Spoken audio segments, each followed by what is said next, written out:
A continuación, la doctora Paulina Bueno García Reyes. Ella es egresada de nuestro programa de residencia de urología y se fue más de 2 años a Londres a hacer una especialidad urológica que representa los trastornos de la micción. Esto para alguna gente puede decir, bueno, ¿y eso para qué hacen esa especialidad? Pues les quiero decir que tiene una gran demanda, primero por el envejecimiento de la población, que son los que más trastornos urológicos desarrollan, tanto hombres como mujeres.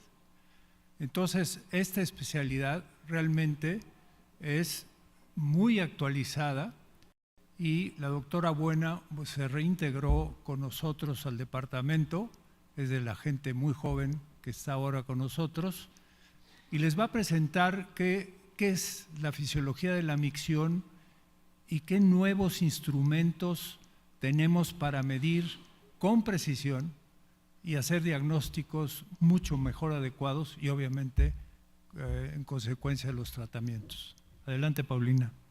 Muchas gracias, es un honor para mí estar en este recinto, gracias por la invitación. Y bueno, hay 3 temas en particular dentro de muchos que abarca la urología funcional, que es mi especialidad. Quiero tocar 3 en particular. El primero, que es de las cosas que más frecuentemente asocian a urología, que son los síntomas de tracto urinario bajo en hombres. El segundo es la nocturia y el tercero es hablar sobre la microbiota en vías urinarias. Entonces, pues tradicionalmente si teníamos un hombre de 60 años con síntomas como a lo mejor un chorro débil, un chorro intermitente, un poco de pujo, retardo para el inicio de la micción, pensábamos este hombre tiene hiperplasia prostática benigna, mándele un urólogo para que le quite la próstata. Y eso era como ver la punta del iceberg, como les pongo en esta diapositiva. Y ahora vemos las cosas con una perspectiva, me gusta mucho este enfoque de las 3 Bs. Y viene, bueno, del inglés, más allá de la próstata, más allá de la cirugía y más allá de la urología. Entonces, los síntomas de tracto urinario bajo, que comprenden algunos de los que mencioné, un chorro urinario débil, chorro intermitente, retardo para iniciar la micción, pujo, frecuencia urinaria diurna incrementada, urgencia urinaria, incontinencia, sensación de vaciamiento incompleto, goteo posmiccional, goteo terminal. Todos estos síntomas se comparten con distintas patologías que son las que vemos alrededor de este círculo de síntomas de tracto urinario bajo. Y lo importante entonces es que los síntomas no son específicos, quiere decir se empalman distintas enfermedades y nos van a dar las mismas manifestaciones. Por tanto, solamente con un interrogatorio no podemos hacer un diagnóstico. Por otro lado, pues el diagnóstico de hiperplasia prostática benigna, ese es un término que es histológico, ¿no? Y como les enseño en esta diapositiva, el 50% de los hombres y el 90% de los hombres 50% entre los 50 y 60 y el 90% a los 80 años van a tener hiperplasia prostática benigna. De estos, solamente el 50% van a tener un crecimiento prostático. Y eso, pues en realidad no es muy relevante. Solamente el 25% de ellos van a tener un crecimiento prostático al tal grado que va a producir una obstrucción. Hay próstatas grandes que obstruyen y hay próstatas chiquitas que obstruyen también. El volumen en realidad no es muy importante para los síntomas. Entonces, como conclusión, la hiperplasia prostática y el crecimiento prostático no causan síntomas a menos que haya una obstrucción. Bueno, determinando que sí haya una obstrucción, esta es la teoría de más allá de la próstata. Entonces, si hay un crecimiento prostático causado siempre por una hiperplasia prostática benigna, ¿qué va a pasar antes de la próstata? Es decir, de manera proximal. Una obstrucción crónica causa una respuesta adaptativa en la vejiga.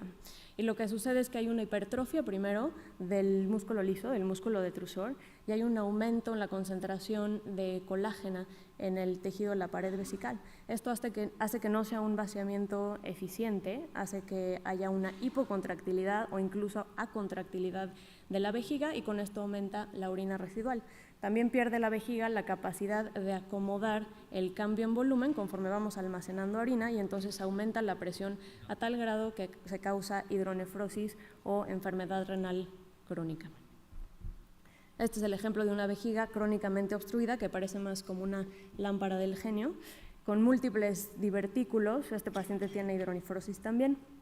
Entonces, una vejiga obstruida que no se trata a tiempo o que no se trata puede terminar en casos tan catastróficos como este. Más allá de la cirugía, esto se refiere a que pues ya no todo se opera, ¿no? El pico de las cirugías de próstata fue a finales de los años 90, con las RTUPs, las resecciones transuretrales de próstata, y de ahí ha ido disminuyendo. No porque haya menos casos de crecimiento prostático, sino porque ahora podemos hacer un diagnóstico más certero y podemos decidir qué pacientes van a cirugía, y hay muchos otros que no la necesitan. Tenemos todo un armamentario de medicamentos y de medidas, cambios de hábitos que pueden ayudar con estos síntomas sin tener que someterse a un procedimiento quirúrgico. Dentro de los medicamentos, pues tenemos tradicionalmente los alfa-bloqueadores y los inhibidores de 5-alfa-reductasa, y recientemente se incorporó a nuestro armamentario también los medicamentos del tipo de inhibidor de 5-fosfodiesterasa. Ahora, las cirugías tradicionales serían pues la resección transuretral de próstata y la prostatectomía abierta, o bueno, se puede hacer robótica, se puede hacer laparoscópica, pero también tenemos ahora procedimientos que son mínimamente invasivos, en donde el paciente está en el hospital solamente con una sedación, unas 3-4 horas, se va a casa con un tratamiento prostático que puede ser efectivo. Algunos de estos ejemplos son el Urolift, que son una especie de clips que engrapan la próstata de la parte uretral hacia la cápsula prostática, el Resum, que es una vaporización de la próstata, y tenemos otras tecnologías disponibles. Entonces, la cirugía se va a hacer solamente en el paciente que es el paciente correcto. ¿Y cómo vamos a determinar eso? Pues se han hecho muchos estudios desde hace ya 30, 40 años, en donde se han descrito los factores pronósticos para que a estos pacientes les pueda ir bien con una cirugía, y hay pacientes que no les va bien e incluso pueden empeorar. Y esta gráfica, que está un poco saturada, solamente les quiero explicar que a través de cuestionarios, a través de los síntomas que nos dice el paciente, a través de algo tan sencillo como medir el flujo urinario, podemos determinar quién va a ser el mejor candidato quirúrgico o quién necesita más estudios. Más estudios normalmente es algo que se llama urodinamia, en donde a través de colocación de sondas, ya es un estudio un poco más invasivo, podemos detallar en dónde está la disfunción del tracto urinario, si es en la vejiga, si es en la próstata, si es a nivel de esfínteres, si es a nivel uretral, etcétera, y en base a un diagnóstico preciso podemos entonces decidir cuál es el mejor tratamiento para este paciente. Ahora, más allá de la urología, el paciente no solamente es tracto urinario, y detrás de los síntomas de tracto urinario puede haber también alteraciones sistémicas. Algo súper importante, y voy a tocarlo con más detalle, es la nocturia, ¿no? En el caso de poliuria nocturna, hay factores antropométricos que pueden estar contribuyendo a los síntomas de tracto urinario, que se pueden mejorar de manera pues más sencilla que hacer una cirugía. Las enfermedades cardiovasculares, alteraciones del sistema endocrino, factores psicosociales y también el microbioma pueden contribuir a estos síntomas. Y paso al segundo tema, que es el de la nocturia. La nocturia es levantarse a orinar, ya sea una vez o más veces, que siempre está precedido y seguido, si el paciente se puede volver a dormir, de sueño.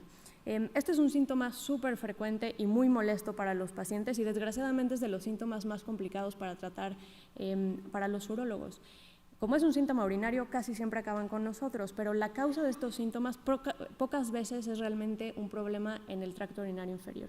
Entonces se hizo un estudio, el estudio PLANET, en donde se estudió la causa de la nocturia en base a otros sistemas. Entonces se documentó que puede haber causa de la nocturia por problemas en el sueño, como por ejemplo un sueño ligero, síndrome de apnea obstructiva del sueño, síndrome de piernas inquietas. Cualquier alteración neurológica puede causarnos también nocturia, entre otros síntomas de tracto urinario bajo. Alteraciones en el sistema endocrino también, cardiovascular y renal. Algunos ejemplos, además de los que ya mencioné, es la ingesta excesiva de agua o de sal, la hipertensión, en particular pacientes en quienes no baja la presión, que sería lo normal durante la noche, donde no hay esa disminución del 10%, los non-dipping, estos pacientes tienen más riesgo de tener nocturia. Los pacientes con insuficiencia cardíaca congestiva, con diabetes insípida, diabetes mellitus mal controlada, insuficiencia venosa periférica o alguna otra enfermedad que cause edema. y los medicamentos. Puede ser, por ejemplo, medicamentos, los anticolinérgicos que causan además gerostomía y entonces contribuyen a que el paciente esté tomando agua y pues esto contribuye a que se levante durante la noche, y otros que pueden causar alteraciones en el sueño, también los diuréticos, que muchos de ellos los toman antes de dormir.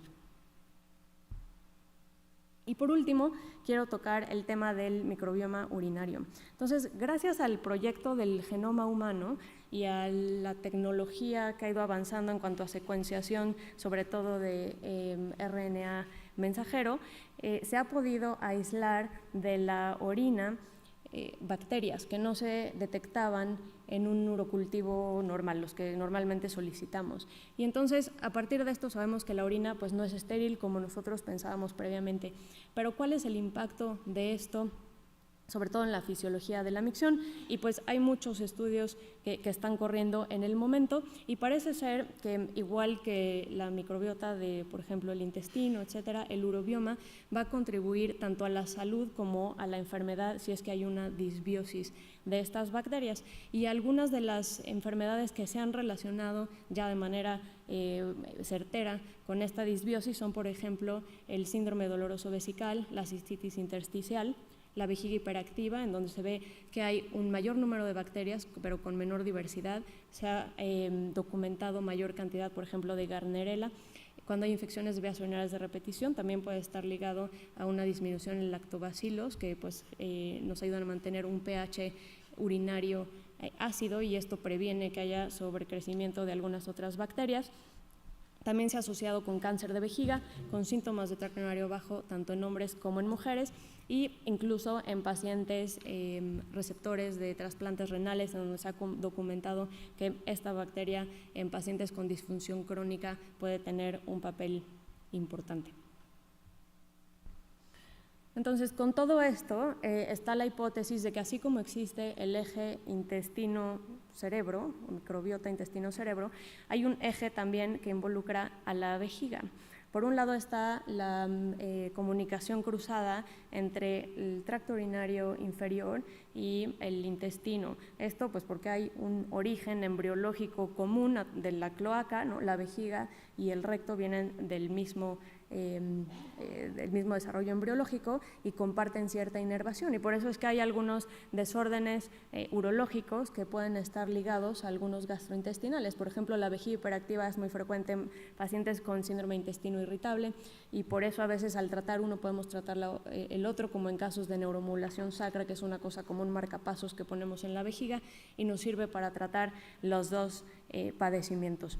Y por otro lado, el descubrir esta microbiota, el urobioma, y sabemos que eso, que hay una disbiosis en los pacientes que tienen depresión y ansiedad. Entonces se piensa que los pacientes con síntomas urinarios y que tienen depresión y ansiedad puede ser una comunicación entre la vejiga y el cerebro, y entonces es que surge esta hipótesis, ¿no?, del eje vejiga, intestino, cerebro, microbiota. Esto es todo.